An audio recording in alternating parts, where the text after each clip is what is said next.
Coucou, j'espère que tu vas bien. J'aimerais aborder cette semaine avec toi un sujet qui, malheureusement, au sein de l'Église, fait des ravages, mais dont on parle tellement, mais tellement peu.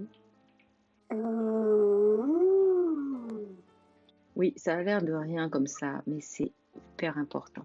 Tu sais, ces dernières années, on a enchaîné les annonces de dérives, d'égarements, de dépression, de suicide, et tout ça au milieu des chrétiens, dans le monde pastoral.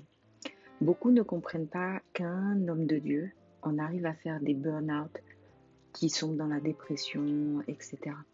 Mais camarade, est-ce que tu es conscient qu'un pasteur, qu'un serviteur dans la maison, qu'un évangéliste, qu'un apôtre, qu'un chantre, avant tout est un homme, un être humain, avec ses forces et ses faiblesses?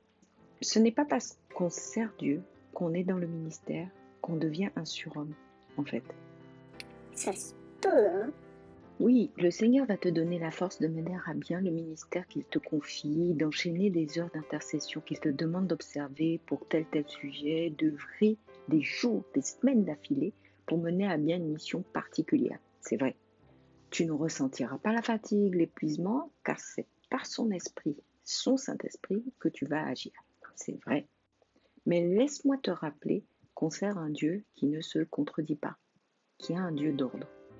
Exode 31, 14.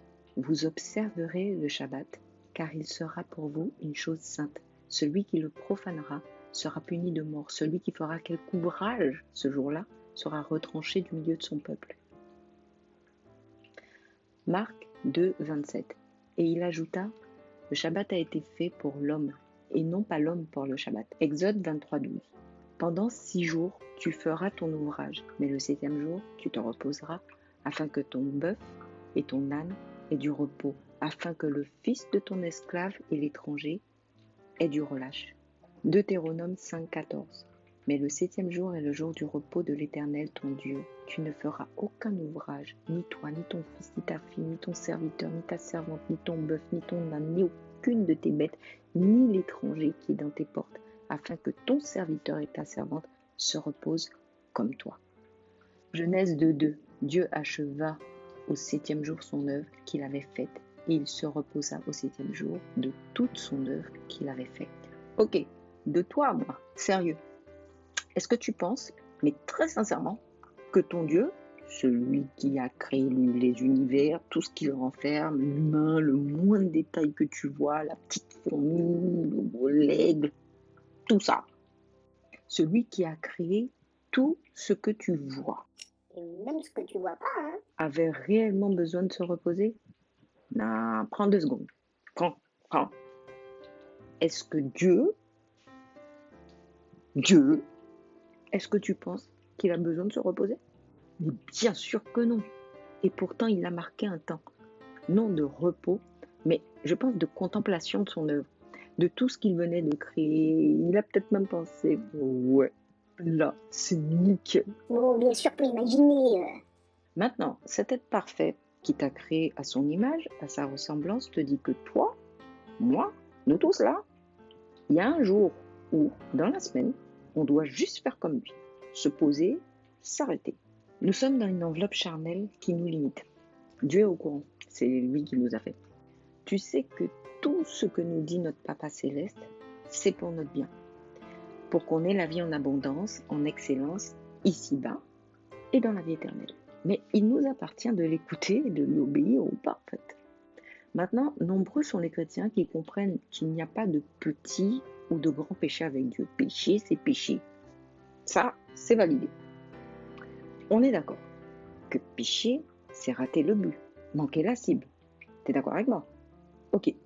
Donc, tu es d'accord avec moi que quand tu ne peux pas être là où ton Dieu t'a appelé, parce que maintenant, tu es à bout, tu n'en peux plus, tu es éreinté, c'est que quelque part, tu as loupé une info, tu as loupé quelque chose. On est toujours ok. L'ami, si on n'est pas dans les dispositions pour accomplir ce que l'Esprit nous met à cœur, c'est que forcément, à un moment, quand c'était le temps du repos, on a choisi de ne pas obéir. On a choisi de faire l'œuvre de Dieu plutôt que d'obéir à Dieu. Mais si tu prends le temps de te pencher sur les temps où tu n'as pas pu servir comme tu le devais, être à l'écoute de quelqu'un en détresse parce que Dieu l'avait envoyé vers toi, discerner la connexion que Dieu t'a envoyée, voir l'opportunité que tu attendais depuis si longtemps, tu verras que ce sera souvent parce que tu n'as pas respecté le Shabbat. Le Shabbat n'a jamais été une option en fait. Mais nombreux sont ceux qui, encore là, au moment où je te parle, le méprisent, ne l'honorent pas. C'est pour ton bien que ton Dieu te dit, repose-toi, arrête-toi.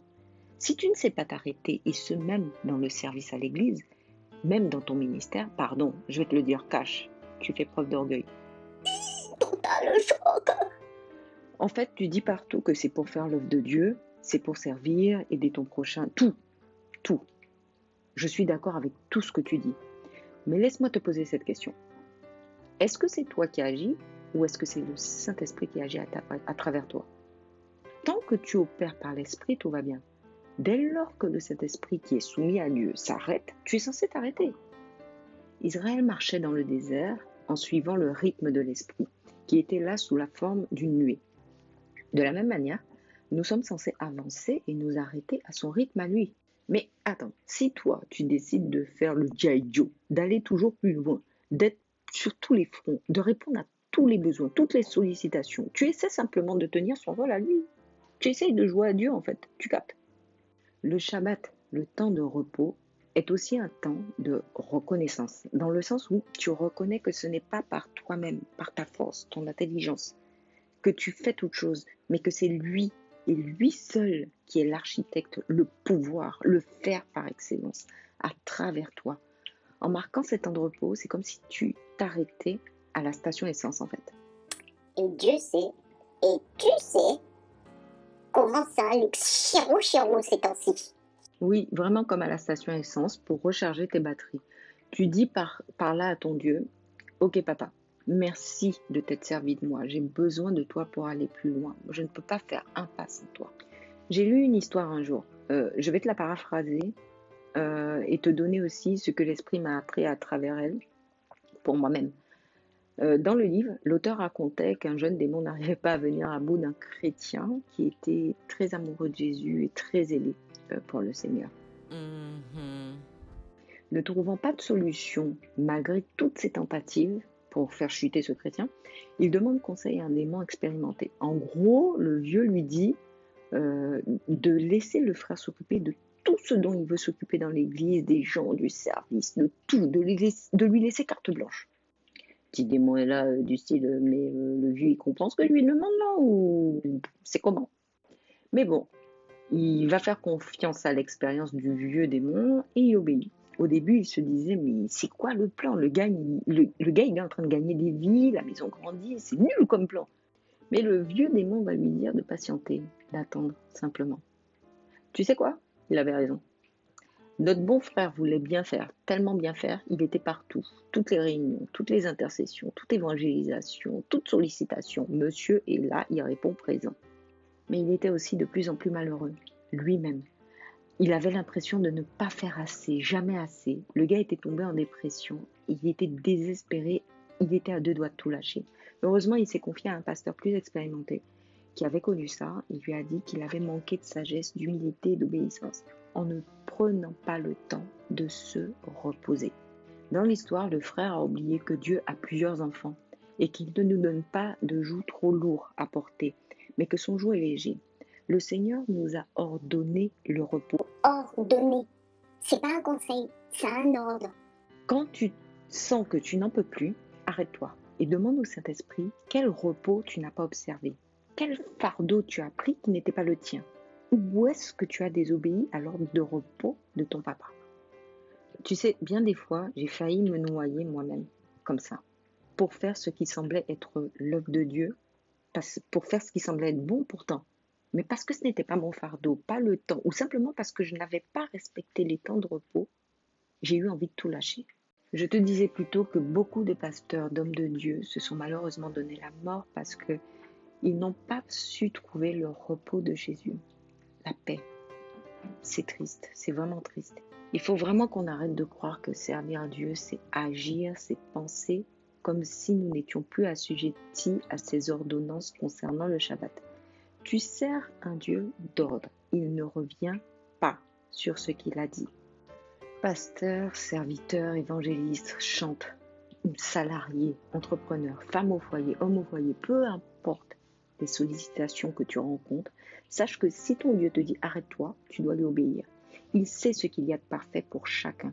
Le repos te permettra de te tenir parfaitement dans ses voies en son temps, d'impacter les personnes et les environnements que tu es censé impacter avec le cœur rempli d'amour, de joie et de paix. Mais si tu cherches à faire l'œuvre sans son créateur, sans celui qui l'a ordonné, en dehors du temps qu'il a ordonné pour la faire, soit elle échouera, soit tu finiras par t'épuiser, par raccourcir ton temps de vie, user ce que tu devais choyer, aimer, dont tu devais prendre soin, faute d'être occupé à autre chose, faute d'être au mauvais endroit au mauvais moment.